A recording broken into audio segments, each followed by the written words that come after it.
Hello. Can you hear me? Please write in chat box.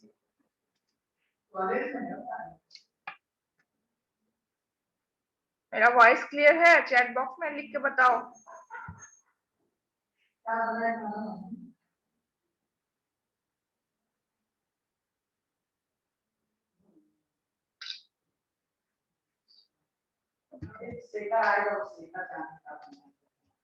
Okay, thank you.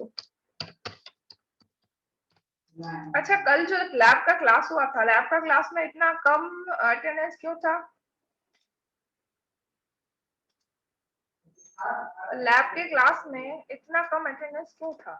कल हम कितने अच्छे से समझाए सबको, एक न्यू एक्सपेरिमेंट करके दिखाए जो कि तुम लोग के लिए बहुत हेल्पफुल है।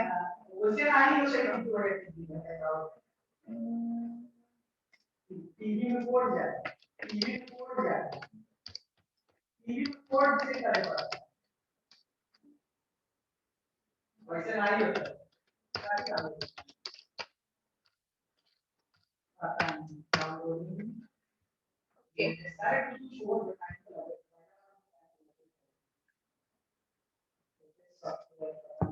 ओके, तो लास्ट डे में हम लोग क्या किए थे? FM generation.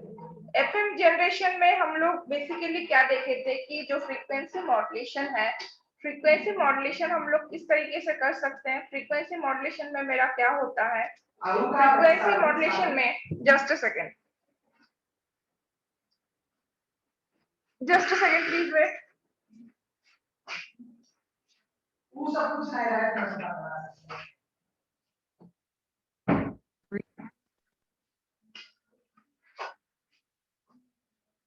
ओके, तो लास्ट डे का अभी मेरा जो टॉपिक चल रहा था वो है फ्रीक्वेंसी मॉड्यूलेशन। और फ्रीक्वेंसी मॉड्यूलेशन में अभी हम लोग various kinds of frequency modulators के बारे में पढ़ रहे हैं। तो various kinds of frequency modulator means what?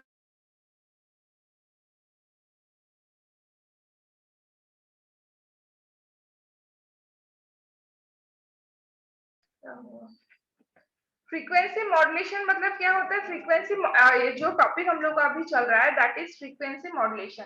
और फ्रीक्वेंसी मॉड्यूलेशन में बेसिकली अभी हम लोग क्या देख रहे हैं कि कैसे एफएम वेव को हम लोग जनरेट कर सकते हैं, मतलब with the help of the technology frequency modulation, या फिर फ्रीक्वेंसी मॉड्यूलेशन का जो कॉन्सेप्ट है उस फ्रीक्वेंसी मॉड्यूलेशन का कॉन्सेप्ट को यूज करके हम लोग कैसे फ्रीक्वेंसी मॉड्यूलेटेड वेव पा सकते हैं।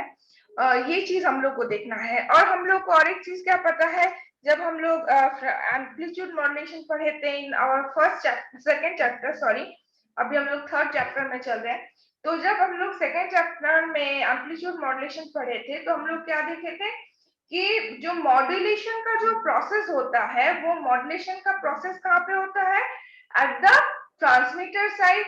और जो डीमॉड्यूलेशन का जो प्रोसेस होता है जिसको हम लोग डिटेक्शन भी बोलते हैं या फिर द प्रोसेस ऑफ डिटेक्शन हम लोग बोलते हैं, ये कहाँ पे होता है? ये रिसीवर साइड में होता है। और ये जो मॉड्यूलेशन हम लोग बोल रहे हैं, मॉड्यूलेशन हम लोग कैसे कर सकते हैं या फिर कौन जो सर्किटरी है वो रिस्पॉन्सिबल है फॉर द मॉड्यूलेशन?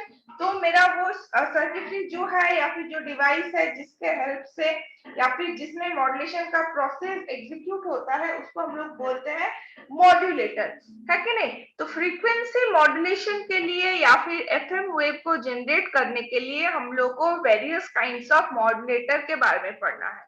तो वेरियस काइंड्स ऑफ मॉड्यूलेटर जो कि हम लोग जिसके बारे में हम लोग कल एक डिस्कशन स्टार्ट किए थे या फिर कल के क्लास में ऑलरेडी एक डिस्कशन हुआ था।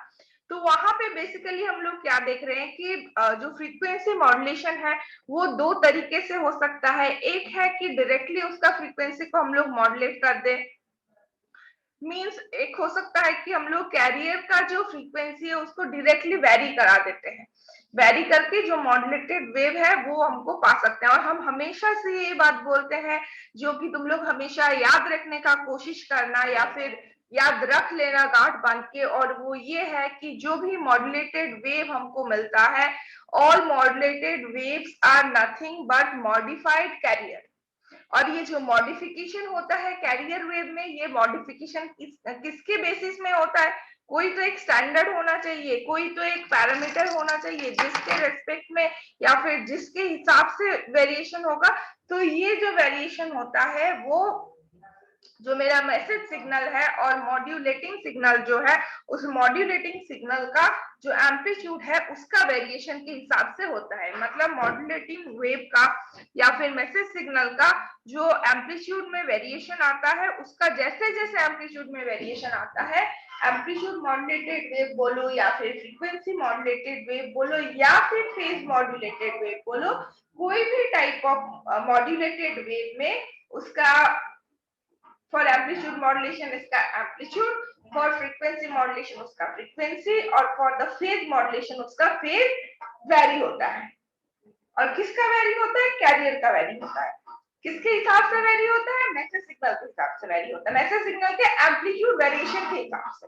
ठीक है, खाली मैसेज सिग्नल के हिसाब से बोलने से नहीं चलेगा, बोलना पड़ेगा कि मैसेज सिग्नल का एम्पलीट्यूड वेरिएशन के हिसाब से। और अभी भी हम लोग जितना सब कुछ पढ़ रहे हैं सब कुछ मेरा है एनालॉग कम्युनिकेशन, जिसपे मेरा जो मैसेज सिग्नल है वो एक कंटिन्यूअस मैसेज सिग्नल है। और कल जिन लोग तुम लोग लैब किए हो, लैब में कल आई थिंक तुम लोग देखे होंगे कि कल हम लोग जो पीएसके कर रहे थे, that is frequency shift keying, वहां पे मेरा जो मैसेज सिग्नल था वो मैसेज सिग्नल मेरा क्या था? एक पल्स वेव था। मींस वो मैसेज सिग्नल मेरा एक डिजिटल मैसेज सिग्नल था। तो पीएसके में, एएसके, एफएसके, पीएसके में मेरा क्या होता है? Those are the digital, those are consist of digital modulation techniques. ठीक है, तो व्हाटएवर, अभी डिजिटल मॉड्यूलेशन को हम लोग साइड में रखते हैं, इसको हम लोग को नेक्स्ट सेमेस्टर में पढ़ना है। तो अभी एनालॉग मॉड्यूलेशन में जो कि हम लोग फ्रीक्वेंसी मॉड्यूलेटर्स के बारे में पढ़ रहे थे, तो डायरेक्ट मेथड में हम लोग क्या करते हैं? दो टाइप्स हम लोग कर सकते हैं। एक हो सकता है कि जो मेरा पूरा सर्किट है, पूरा सर्किट में हम लोग रिएक्टेंस को वेरी करा सकते हैं। रिएक्टेंस मेरा क्या है? रिएक्टेंस और रिएक्टेंस मेरा क्या है? रिएक्टेंस मेरा दो टाइप का है, मतलब दो कंपोनेंट को यूज करके हम लोग रिएक्टेंस को वेरी करा सकते हैं। ये बात हम लोग पिछले सेमेस्टर में ईडीसी में ही देखे थे। एक होता है मेरा इंडक्टर और दूसरा होता है मेरा कैपेसिटर। तो इंडक्टिव रिएक्टेंस और कैपेसिटिव रिएक्टेंस का जो वैल्यू है, ये दोनों वैल्यू एसी सिग्नल और डीसी सिग्नल के हिसाब से वैरी करता है कि नहीं? जिसमें अगर हम लोग देखेंगे तो अगर इंडक्टिव रिएक्टेंस और कैपेसिटिव रिएक्टेंस का अगर हम लोग फॉर्मूला अलग अलग देखें, तो इंडक्टिव रिएक्टेंस और कैपेसिटिव रिएक्टेंस जिसको हम लोग डिनोट कर सकते हैं विद द इंडक्टिव रिएक्टेंस को हम लोग कर सकते हैं, ये सफिक्स होगा जो कि यहाँ पे हम लोग नहीं लिख सकते, तो इसको हम लोग स्मॉल एल से कर सकते हैं, एक्स एल से कर सकते हैं। This is known as inductive reactance.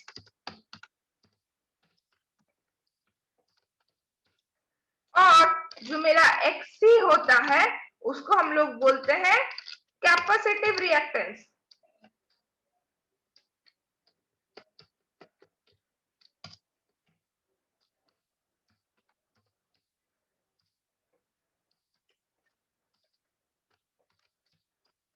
Okay, तो ये इंडक्टिव रिएक्टेंस और कैपेसिटिव रिएक्टेंस मींस हम लोग को सर्किट में क्या करना है? सर्किट में एक कंपोनेंट, एक इंडक्टर जोड़ना है, एक कैपेसिटर जोड़ना है। और ये जो सर्किट है यहाँ पे with the help of a tuning circuit हम लोग ये काम करते हैं।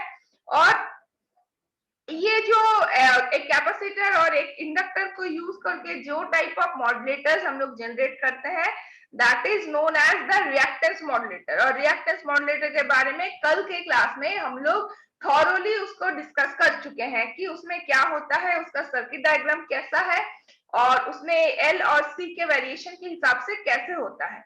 तो आज हम लोग देखेंगे और एक मतलब क्या बोलेंगे, और एक जो टाइप ऑफ मॉड्यूलेटर है, और हम लोग इसको बोल सकते हैं कि डायरेक्ट मेथड को यूज करके, डायरेक्ट मेथड मतलब जहां पे हम लोग जो मेरा कैरियर है उसका जो फ्रीक्वेंसी है उसको कोई भी सर्किट यूज करके डायरेक्टली हम उसको वेरी करा रहे हैं फ्रीक्वेंसी को, और हमको फ्रीक्वेंसी मॉड्यूलेटेड वेव मिल रहा है। तो इस केस में क्या है, जो डायरेक्ट मेथड है, डायरेक्ट मेथड को यूज करके हम लोग और एक टाइप ऑफ मॉड्यूलेटर को यूज कर सकते हैं, that is known as the varactor diode modulator. ठीक है। और आज के क्लास में हम लोग वैडक्टर डायोड मॉड्यूलेटर के बारे में डिस्कस करेंगे। तो let's go to the study material.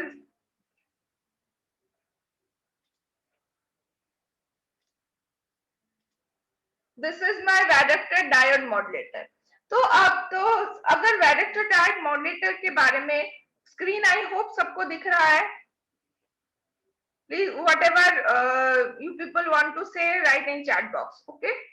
तो वैडक्टर डायोड मॉड्यूलेटर जो है, वैडक्टर डायोड मॉड्यूलेटर के बारे में अगर हम लोग को डिस्कस करना है या फिर जानना है तो सबसे पहले जो क्वेश्चन हम लोग का दिमाग में आता है वो क्या है कि what do we mean by varactor diode.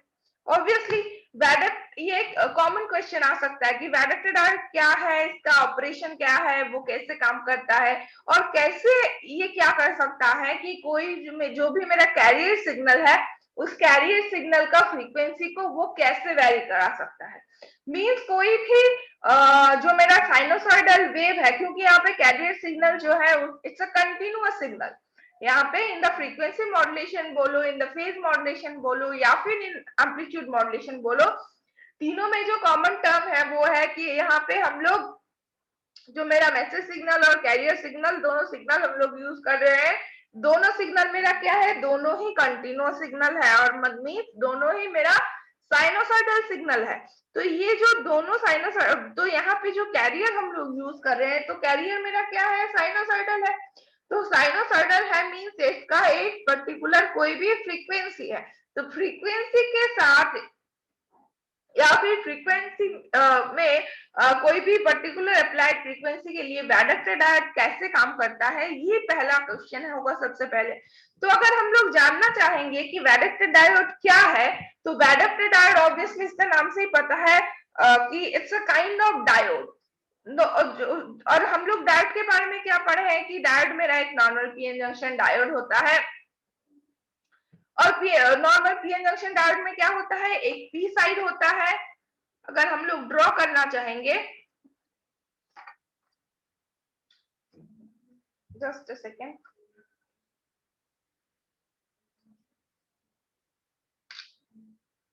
Okay, तो जो मेरा नॉर्मल पीएन जंक्शन डायोड है, तो नॉर्मल पीएन जंक्शन डायोड मेरा देखने में कैसा होता था। अगर नॉर्मल पीएन जंक्शन डायोड को हम लोग ड्रॉ करेंगे तो नॉर्मल पीएन जंक्शन डायोड में,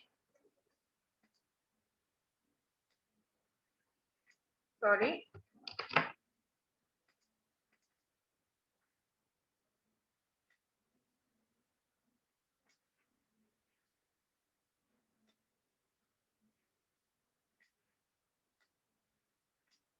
ये था मेरा नॉर्मल पीएन जंक्शन डायोड, जिसमें ये था मेरा पी साइड और ये था मेरा एन साइड। और पी साइड पे क्या था, ऑलवेज हम लोग फॉरवर्ड बायस में पॉजिटिव के साथ और एन साइड में नेगेटिव पोटेंशियल के साथ इसको कनेक्ट करते थे। और हम लोगों को क्या पता था कि पी साइड और एन साइड के बीच में क्या होता है, पी साइड और एन साइड के बीच में यहाँ पे क्या होता है कि डिप्लेशन रीजन जनरेट होता है। और डिप्लेशन रीजन कैसे दिखने में रहता है कि बीच में, मतलब ये जो जंक्शन है, ये जंक्शन के बीच में दोनों साइड में, एक साइड में यहाँ पे पॉजिटिव चार्ज पार्टिकल्स और मतलब सॉरी पी साइड में नेगेटिव चार्ज पार्टिकल्स और एन साइड में पॉजिटिव चार्ज पार्टिकल क्या होता है, डिप्लीटेड होता है, मींस जमा होता है। इसलिए हम लोग इसको क्या बोलते हैं, डिप्लेशन रीजन। और क्योंकि इस पर्टिकुलर रीजन में, जो कि हम लोग यहाँ पे देख सकते हैं, तो क्योंकि इस पर्टिकुलर रीजन में क्या होता है, ये जो पर्टिकुलर रीजन हम लोग ड्रॉ किए हैं, इस पर्टिकुलर रीजन में both positive and negative charges are there. यहाँ पे होल्स भी है, पी साइड में मेरा इलेक्ट्रॉन्स है और एन साइड में मेरा होल्स का डिप्लीशन हुआ है, मींस जमावट हुआ है। डिप्लीशन मतलब डिप्लीटेड होना, मतलब जमा होना। तो क्योंकि यहाँ पे जंक्शन के दोनों साइड में, both in the P side और एन साइड, दोनों साइड में क्या है कि मेरा जो क्या बोलेंगे, जो मेरा चार्ज पार्टिकल्स है, both positively charge particles and negatively charge particles, जो मेरा बोथ टाइप ऑफ जो चार्ज पार्टिकल्स है, क्योंकि ये both type of charge particles यहाँ पे जमा हुआ है, तो ऑब्वियसली हम लोग क्या बोल सकते हैं कि ये जो मेरा डिप्लेशन रीजन है, इसमें क्या है, कोई भी particular type of extra charges नहीं है। मतलब ये ना ही पॉजिटिवली चार्ज है, ये पर्टिकुलर रीजन ना ही पॉजिटिवली चार्ज है और ना ही नेगेटिवली चार्ज है, इट्स अ न्यूट्रल रीजन। तो न्यूट्रल रीजन है इसलिए क्या, क्योंकि वहां पे पॉजिटिव और नेगेटिव दोनों टाइप ऑफ चार्ज पार्टिकल्स है, तो ऑब्वियसली ये जो पर्टिकुलर रीजन होगा, ये पर्टिकुलर रीजन क्या होगा, एक न्यूट्रल रीजन होगा। यहाँ पे ना ही पॉजिटिवली चार्ज पार्टिकल्स हो, मतलब both positive and negatively charge particles आते हैं।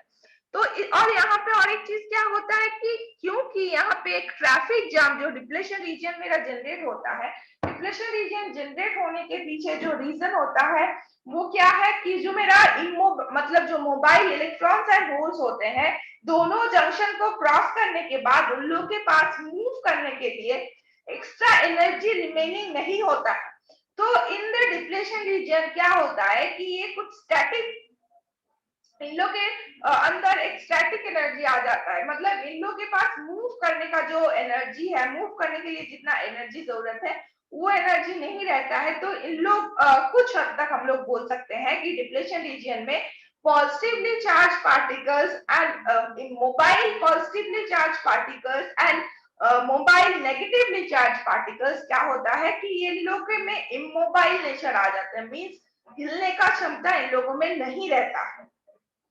ओके, तो इन दैट कंडीशन मेरा क्या होगा कि यहाँ पे हम लोग क्या देखेंगे कि यहाँ पे एक रीजन है, जिस रीजन में ये इंसुलेटर की तरह बिहेव करेगा, मतलब जहाँ पे, और इंसुलेटर क्या होता है, इंसुलेटर एक ऐसा मटेरियल है जिसमें क्या होता है कि इसके थ्रू करंट का कंडक्शन पॉसिबल नहीं है।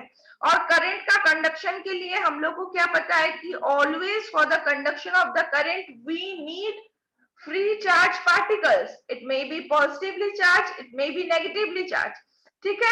तो करंट का कंडक्शन होने के लिए हम लोग को फ्री चार्ज पार्टिकल्स का जरूरत है। तो क्योंकि यहाँ पे जो भी सारे चार्ज पार्टिकल्स प्रेजेंट है, उन लोग के पास मूव करने का कोई एनर्जी नहीं है, उसके पास मूव करने का कोई मीन्स नहीं है, कोई ये नहीं है, तो ऑब्वियसली यहाँ पे जितने सारे पॉजिटिवली और नेगेटिवली चार्ज पार्टिकल्स है वो इमोबाइल हो गए, तो यहाँ से करंट का कंडक्शन पॉसिबल नहीं है, या फिर ये रीजन जो है वो करंट का कंडक्शन को अपोज करता है कि नहीं। तो इन दिस कंडीशन मेरा क्या हो जाता है, ये जो पी साइड है वो पॉजिटिवली चार्ज प्लेट की तरह और एन साइड जो है वो नेगेटिवली चार्ज प्लेट की तरह काम करता है। तो ये कंडीशन में जहां पे बीच में एक डिप्लेशन रीजन है जो कि एक इंसुलेटर की तरह काम कर रहा है, एक साइड में पॉजिटिवली चार्ज प्लेट है, एक साइड में नेगेटिवली चार्ज प्लेट है, तो इसीलिए इस पर्टिकुलर कंडीशन में जो मेरा पीएन जंक्शन डायोड है वो एक कैपेसिटर की तरह काम करता है। कैपेसिटर में मेरा क्या होता है, जो मेरा कैपेसिटर में क्या होता है, कैपेसिटर को हम लोग कैसे मतलब कंसीडर करते हैं कि कैपेसिटर में एक साइड में मेरा क्या होगा, यहाँ पे एक पॉजिटिवली चार्ज प्लेट होगा, दूसरे साइड में यहाँ पे मेरा एक नेगेटिवली चार्ज प्लेट होगा, और ये जो बीच का जो रीजन है, इस बीच का रीजन में हम लोग बोल सकते हैं कि यहाँ पे क्या है, इंसुलेटर्स आते हैं। ये जो बीच का रीजन है यहाँ पे क्या है, यहाँ सॉरी, ये जो बीच का रीजन है यहाँ पे क्या है, इंसुलेटर है, और यहाँ पे इस साइड में क्या है, ये मेरा पॉजिटिवली चार्ज प्लेट है, और यहाँ पे मेरा ये नेगेटिवली चार्ज प्लेट है। तो ऑब्वियसली यहाँ पे भी हम लोग देख सकते हैं, जब यहाँ पे डिप्लेशन रीजन मेरा बना हुआ है और ये डिप्लेशन रीजन एक इंसुलेटर की तरह काम कर रहा है, मींस करंट को फ्लो करने में अपोज कर रहा है, तो इस कंडीशन में मेरा जो मेरा पीएन जंक्शन डायोड है वो किस तरीके से काम करता है, एज एन कैपेसिटर। और इसी कारण में ये जहां पे जो डिप्लेशन रीजन मेरा बना हुआ है उसमें एक कंडक्ट कैपेसिटेंस का एक प्रॉपर्टी आ जाता है, और उस कैपेसिटेंस को हम लोग बोलते हैं junction capacitance. Okay, clear to everyone. और ये जो पर्टिकुलर टाइप ऑफ कैपेसिटेंस है इसको हम लोग बोलते हैं जंक्शन कैपेसिटेंस। तो ये जो मेरा जंक्शन कैपेसिटेंस है, एक सेकेंड, हाँ, तो ये जो मेरा जंक्शन कैपेसिटेंस है, ये वैडक्टर डायोड में क्या होता है, varactor diode is special kind of PN junction diode, जिसमें क्या होता है कि this junction capacitance varies linearly with the applied bias. Applied bias मतलब इसके साथ, मतलब जो मेरा डायोड है उस डायोड में हम लोग फॉरवर्ड बायस, मतलब एक्सटर्नली जब उसमें कुछ एनर्जी हम लोग अप्लाई करेंगे तब उसको हम लोग बोलते हैं बायसिंग करना। बायसिंग करना मतलब किसी पर्टिकुलर तरीके से उसको काम करने में हम लोग उसको इम्पोज कर रहे हैं, ठीक है।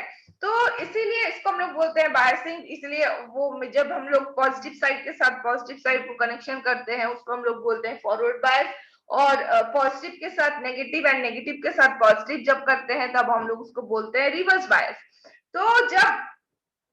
तो वैडक्टर डायोड में मेरा क्या होता है, वैडक्टर डायोड का ये प्रॉपर्टी होता है कि जब उसको हम लोग बायसिंग करते हैं या फिर जब फॉरवर्ड बायस में उसको कनेक्ट करते हैं तो ये जंक्शन कैपेसिटेंस का जो वैल्यू है वो क्या है कि अप्लाइड वोल्टेज के साथ या फिर अप्लाइड जो बायस है, बायस वोल्टेज है उसके साथ लीनियरली वेरी करता है।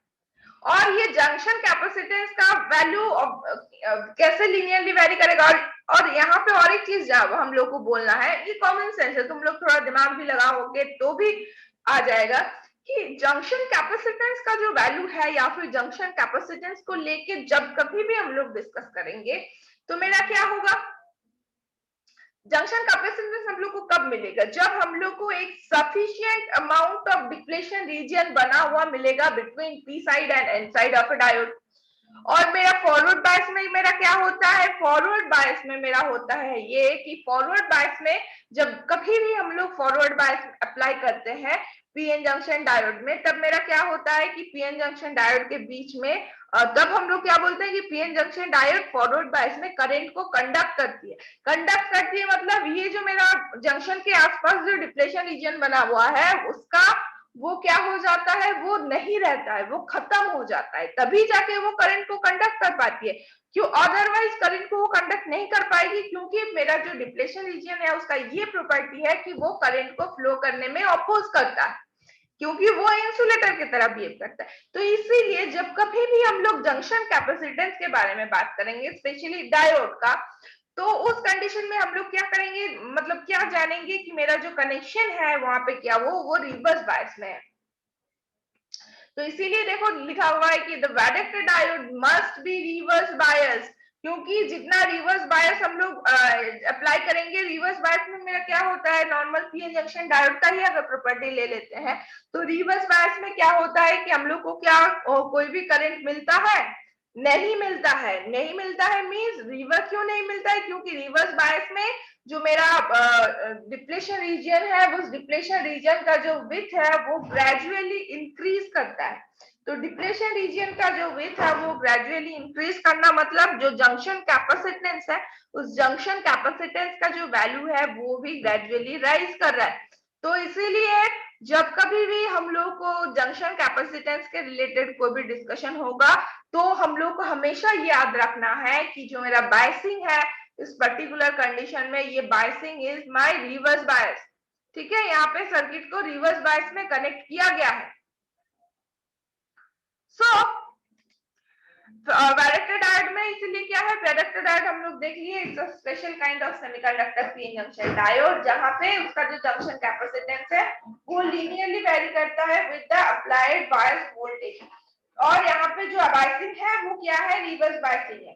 तो varactor diode, so the vector diode modulator has been shown। तो यहाँ पे हम लोग को vector diode modulator का this is the circuit diagram, okay। तो just a second, this is my circuit diagram। तो अगर ये मेरा सर्किट डायग्राम है तो यहाँ पे क्या क्या चीज है हम लोग देख सकते हैं। यहाँ पे मेरा यहाँ से हम लोग देख रहे हैं modulating a audio frequency voltage, modulating signal means message signal, यहाँ पे हम लोग मैसेज सिग्नल का इनपुट दे रहे हैं। और यहाँ पे क्या है, एक ऑडियो फ्रीक्वेंसी ट्रांसफार्मर है। ट्रांसफार्मर के बाद यहाँ पे क्या है, यहाँ पे क्योंकि रिवर्स बायस में है तो यार जो ग्राउंड है वो नेगेटिवली चार्ज है।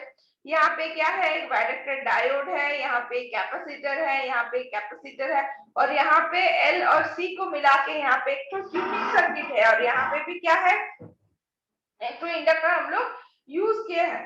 ठीक है, तो अब देखते हैं कि ये जो सारे कंपोनेंट्स है, ये सारे, दिस इज माय मॉड्यूलेटर, तो ये मॉड्यूलेटर काम कैसे करता है। ठीक है, और यहाँ पे देखो नेगेटिव डीसी वायर्स दिया हुआ है, तो अगर ये नेगेटिव है तो यहाँ से देखिए ये भी नेगेटिव है, और नेगेटिव डीसी वायर्स के हिसाब से ये जो एन साइड है उसको ग्राउंड किया गया है, मींस ये पॉजिटिव है। ठीक है, तो अगर ये पॉजिटिव है मतलब ये this is my N side positive है, और ये नेगेटिव जो बायस दिया गया है वो नेगेटिव बायस को अगर यहाँ पे कनेक्टेड है, ये वाला पॉइंट अगर नेगेटिव है तो same this point will be negative, this will be negative. तो उसके हिसाब से मेरा वाइडेक्टेड डायोड क्या है, हम लोग देख रहे हैं वाइडेक्टेड डायोड का जो पी साइड है वो यहाँ पे कनेक्टेड है, और जो एन साइड है वो ग्राउंड के साथ कनेक्टेड है, मतलब रिलेटिवली वो पॉजिटिवली चार्ज है। मतलब इस पॉइंट के साथ इस पॉइंट को अगर हम लोग रिलेटिवली टैली कराते हैं तो एन साइड क्या है मेरा पॉजिटिव है, और पी साइड क्या है मेरा नेगेटिव है। तो N side positive and P side अगर नेगेटिव है तो हम लोग क्या बोलेंगे, ये जो मेरा वाइडेक्टेड डायोड है, ये वाइडेक्टेड डायोड मेरा क्या है, वो किस तरीके से काम कर रहा है, वो मतलब as a on it is on the reverse bias. ठीक है, तो लेट्स सी इसका वर्किंग अगर हम लोग डिस्कशन करें या इस वर्किंग के बारे में, तो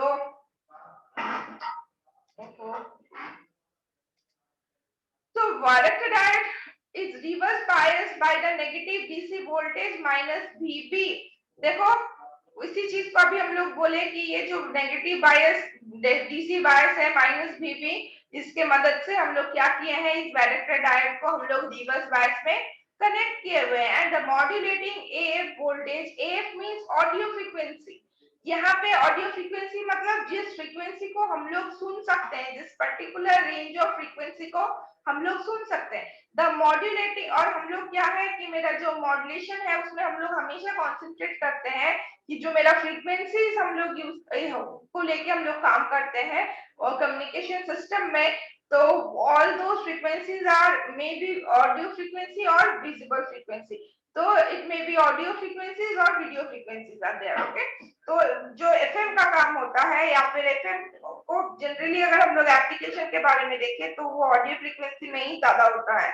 ऑल्दो अगर हम लोग जब हम लोग एम्पलीट्यूड मॉड्यूलेशन देखे थे तो एम्पलीट्यूड मॉड्यूलेशन में ज्यादातर वीडियो फ्रीक्वेंसी को लेके या फिर वीडियो सिग्नल को लेके काम होता था, लेकिन फ्रीक्वेंसी मॉड्यूलेशन में जो कुछ भी काम होता है मैक्सिमम केसेस हम लोग ऑडियो फ्रीक्वेंसी को लेके ही काम करते हैं। तो द मॉड्यूलेटिंग AF वोल्टेज, इसीलिए यहाँ पे जो वोल्टेज हम लोग अप्लाई कर रहे हैं वो कौन सी फ्रीक्वेंसी का है, that is audio frequency, appears in the series with the negative supply voltage. यहाँ पे हम लोग देख रहे हैं जो सप्लाई वोल्टेज है उसके साथ सीरीज में यहाँ पे है। ठीक है, और hence the voltage applied across the varactor diode varies in proportional with the modulating voltage। और यहाँ पे देखो क्या है, यहाँ पे हम लोग क्या दिए हैं कि यहाँ पे हम लोग ऑडियो फ्रीक्वेंसी दे रहे हैं, मॉड्यूलेटिंग AF वोल्टेज। अब क्या है, this is what, this is a transformer. अगर ट्रांसफार्मर है ये तो मेरा क्या है, ये मेरा प्राइमरी कॉइल है, ये मेरा सेकेंडरी कॉइल है। समझ में आ रहा है ना सभी को? अगर नहीं आ रहा है तो प्लीज मेरे को चैट बॉक्स में बताओ, हम दोबारा समझाएंगे। ठीक है, तो यहाँ पे क्या है, यहाँ पे हम लोग देख पा रहे हैं here it is a transformer, और ट्रांसफार्मर में क्या है, ये अगर प्राइमरी कॉइल है तो सेकेंडरी कॉइल में क्या है, सेम वोल्टेज मेरा इंड्यूस होगा। तो यहाँ पे हम लोग देख रहे हैं अगर यहाँ पे मेरा नेगेटिव डीसी वोल्टेज अप्लाइड है और इसके साथ ये जो ट्रांसफार्मर का जो कॉइल है सेकेंडरी कॉइल, उसका कनेक्शन कैसा है, सीरीज में कनेक्शन है। तो ऑब्वियसली हम लोग क्या बोलेंगे, ये जो नेगेटिवली डीसी बायस वोल्टेज है उसके साथ ये जो मॉड्यूलेटिंग AF वोल्टेज है वो क्या है, सीरीज में कनेक्टेड है, और वो सीरीज में अपेयर हो रहा है, जिसके कारण मेरा क्या होगा कि इसका जो बायस है, बायस के साथ ये लीनियरली वेरी करेगा, या फिर हम लोग इसका उल्टा भी बोल सकते हैं कि इसके साथ साथ इसका जो जंक्शन कैपेसिटेंस है वो लीनियरली वेरी करेगा। इसका जैसे जैसे राइज होगा इसका जंक्शन कैपेसिटेंस उसी के हिसाब से राइज होगा, लेकिन इन द रिवर्स बायस। और इसका और जो से ग्रेजुअली कम हो जाएगा, इसका भी जंक्शन कैपेसिटेंस ग्रेजुअली कम हो जाएगा। सो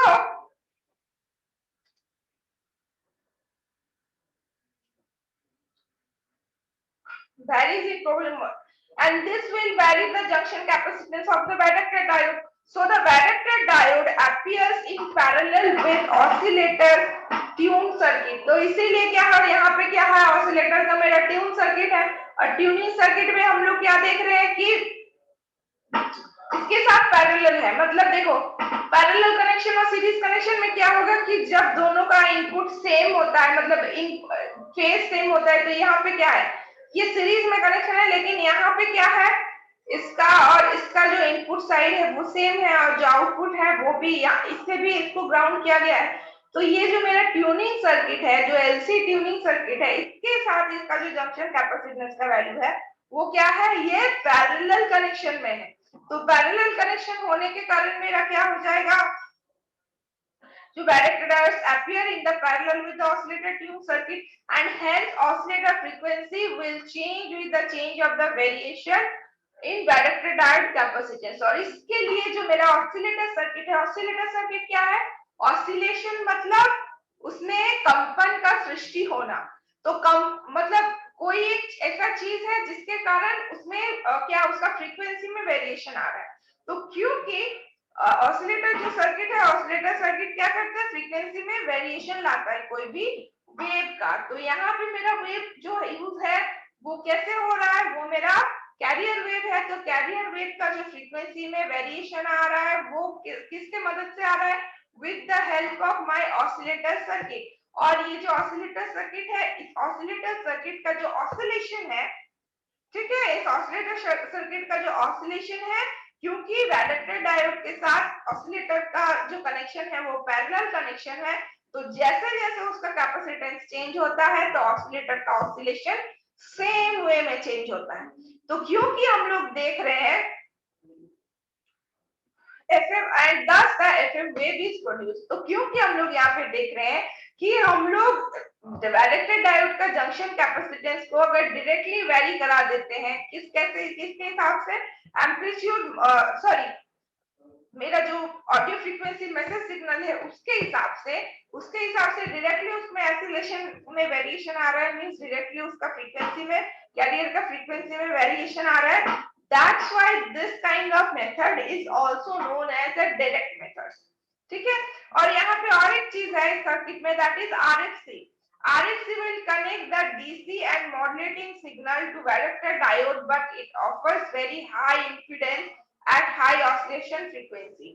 और यहाँ पे क्या है, सर्किट में एक तो हम लोग ये जो लगाए हैं वो एक इंडक्टर लगाए हुए हैं, और जब बहुत ज्यादा हाई फ्रीक्वेंसी में ऑसिलेशन होगा उससे सर्किट को बचाने के लिए, ताकि बहुत ज्यादा हाई फ्रीक्वेंसी में ऑब्वियसली अगर बहुत जोर से मतलब ऑसिलेशन होगा तो उसमें क्या हो सकता है कि हीट जनरेट हो सकता है, जिससे सर्किट डैमेज हो सकता है। तो उस कंडीशन में हम लोग क्या करते हैं, यहाँ पे एक तो डायरेक्टेड डायोड के साथ सीरीज में हम लोग क्या किए हैं, कनेक्ट किए हैं एक इम्पीडेंस को, ठीक है, at high oscillation frequency. Therefore, the oscillator circuit is isolated from the DC bias and modulating signal। अच्छा, और एक काम है, ये जो RFC है, उस RFC का और एक काम है कि ये RFC जो है वो क्या है, वो एक इंडक्टर है। तो इंडक्टर का जो इंडक्टिव रिएक्टेंस है, वो इंडक्टिव रिएक्टेंस का फॉर्मूला मेरा क्या था, एनीबॉडी चैट बॉक्स में लिख के बताओ तो, इंडक्टिव रिएक्टेंस का फॉर्मूला क्या था। इंडक्टिव रिएक्टेंस को हम लोग किस चीज से डिनोट करते थे, एक्सएल से, एक्सएल से हम लोग डिनोट करते है कि नहीं। और इंडक्टिव रिएक्टेंस का जो फॉर्मूला था वो था एक्सएल इक्वल्स टू, तुम लोग ना खाली कुछ नहीं करते हो घर में, वो क्या था, XL equals to twice pi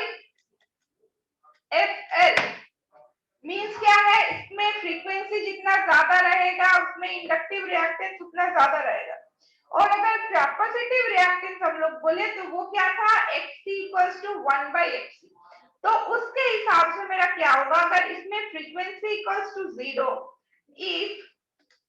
if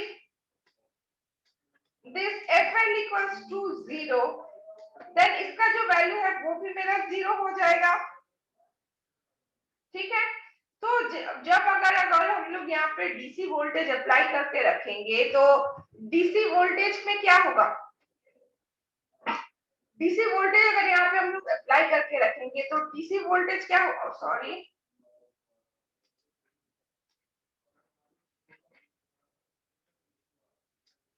ठीक है, तो ये डीसी वोल्टेज और एसी वोल्टेज के बीच में ये क्या करेगा, एक आइसोलेट करेगा इसको। तो इसी के कारण क्या करेगा कि मेरा जो क्या बोलेंगे, इसीलिए क्या होगा, ये जो मेरा यहाँ पे हम लोग ट्यूनिंग सर्किट यूज किए हुए हैं वो ट्यूनिंग सर्किट को ये डीसी वोल्टेज से, नेगेटिव डीसी वोल्टेज से ये प्रोटेक्ट करेगा। ये सिर्फ किस चीज के साथ कनेक्ट करेगा, इस वैरेक्टर डायोड के साथ कनेक्ट करेगा। ठीक है, तो क्योंकि ये यहाँ पे एक वैरेक्टर डायोड है, वो वैरेक्टर डायोड के साथ वो उतना उसको कनेक्ट करेगा। तो obviously by in this method हम लोग बोल सकते हैं, with the help of this method हम लोग इस प्रोसीड्यूर को यूज करके क्या कर सकते हैं, डायरेक्टली फ्रीक्वेंसी मॉड्यूलेटेड वेव को पा सकते हैं। लेकिन इस पर्टिकुलर मेथड में कुछ कुछ ड्रॉबैक्स है, कुछ कुछ प्रॉब्लम्स हम लोग को फेस करना पड़ता है। तो पहला प्रॉब्लम क्या है कि direct method of FM generation, it is not easy to get high order stability in carrier frequency। और यहाँ पे क्या है, डायरेक्टली क्योंकि उसमें हम लोग वेरिएशन कर रहे हैं, तो ये जो मेरा फ्रीक्वेंसी में वेरिएशन होगा वो हमेशा प्रॉपर वे में नहीं भी हो सकता है। तो इसीलिए क्या है, जो आउटपुट मुझे मिलेगा या फिर जो आउटपुट में फ्रीक्वेंसी मॉड्यूलेटेड वेव मुझे मिलेगा वो स्टेबल फ्रीक्वेंसी मॉड्यूलेटेड वेव मेरा नहीं भी हो सकता है। ठीक है, क्योंकि वो डायरेक्टली बेस बैंड सिग्नल के ऊपर मेरा डिपेंडेंट होता है। अगर बाई चांस अगर बेस बैंड सिग्नल में कोई भी नॉइज का इंट्रोडक्शन होता है तो डायरेक्टली रिफ्लेक्ट करता है in the modulating signal, modulated signal, और to be more precisely we can say that frequency modulated signal. तो इसीलिए ऑब्वियसली ये उतना इफेक्टिव नहीं हुआ है। दूसरा जो मेरा पॉइंट है, दूसरा है कि non linearity of director diode produces a frequency variation due to harmonics। अब डायरेक्टर डायोड में समटाइम्स क्या होता है कि उसका जो हार्मोनिक्स है वो हार्मोनिक्स को काउंट कर लेता है। हार्मोनिक्स में मेरा क्या होता है कि हम लोग फिजिक्स में पढ़े हैं, हार्मोनिक्स क्या होता है कि सेम फ्रीक्वेंसी का बहुत सारे सिग्नल अगर जनरेट हो जाता है या फिर आसपास जिसका सारा फ्रीक्वेंसी ऑलमोस्ट सेम होता है, आसपास का बहुत सारा फ्रीक्वेंसी अगर जनरेट हो जाता है जिसका ऑलमोस्ट सेम रहता है, सारे हर एक सिग्नल का जो फ्रीक्वेंसी ऑलमोस्ट सेम रहता है, थोड़ा थोड़ा वेरिएशन होता है, तो वो सब में क्या है, वो मॉड्यूलेटिंग सिग्नल का जो और या फिर बेस बैंड सिग्नल का जो थोड़ा फ्रीक्वेंसी वेरिएशन कारण जो हार्मोनिक्स बन जाते हैं वो भी क्या करते हैं, डायरेक्टली एफएम सिग्नल जो भी जनरेट हो रहा है उस पे इफेक्ट देता है, उस पे डिस्टॉर्शन जनरेट करता है। तो ऑब्वियसली अगर डिस्टॉर्शन जनरेट करेगा तो एग्जैक्टली जो मॉड्यूलेटेड वेव हमको चाहिए वो मॉड्यूलेटेड वेव हमको नहीं मिलेगा। और एग्जैक्टली अगर सेम मॉड्यूलेटेड वेव हमको नहीं मिलता है तो आफ्टर द ट्रांसमिशन, जब हम लोग उसको ट्रांसमिट कर देते हैं तो आफ्टर द ट्रांसमिशन जब उसको हम लोग रिसीवर साइड में रिसीव करेंगे तो क्या होगा, उसके साथ और भी नॉइज इंट्रोडक्शन होने के बाद जो सिग्नल हम लोग रिसीव करेंगे उस सिग्नल से ओरिजिनल मैसेज सिग्नल को डिटेक्ट करना मोर डिफिकल्ट हो जाता है हम लोग के लिए। तो all these and so basically these two are the drawbacks। ठीक है, तो this is all about my director diode FM modulator. अगर किसी को कोई भी डाउट है, आज तो टाइम नहीं बचा हुआ है, तुम लोग मूडल पे अपना अपना अटेंडेंस प्लीज दे देना, 1 बजे तक क्लास कभी भी कट सकता है। और नेक्स्ट डे क्लास शुरू होने से पहले अगर किसी को इस टॉपिक के रिगार्डिंग कोई भी प्रॉब्लम है तो प्लीज लेट मी नो, और नॉर्मली तुम लोग ग्रुप में भी लिख सकते हो, तो उसके ऊपर हम सारी तुम लोग के जो भी सारे डाउट्स है वो हम क्लियर करने का कोशिश करेंगे या फिर कर लेंगे। ठीक है, so thank you everyone for attending today's class. Okay, किसी को कुछ अगर बोलना है तो चैट बॉक्स में तुम लोग बोल सकते हो। ऑल्दो आज ज्यादा टाइम नहीं बचा हुआ है। So thank you everyone. Okay, module में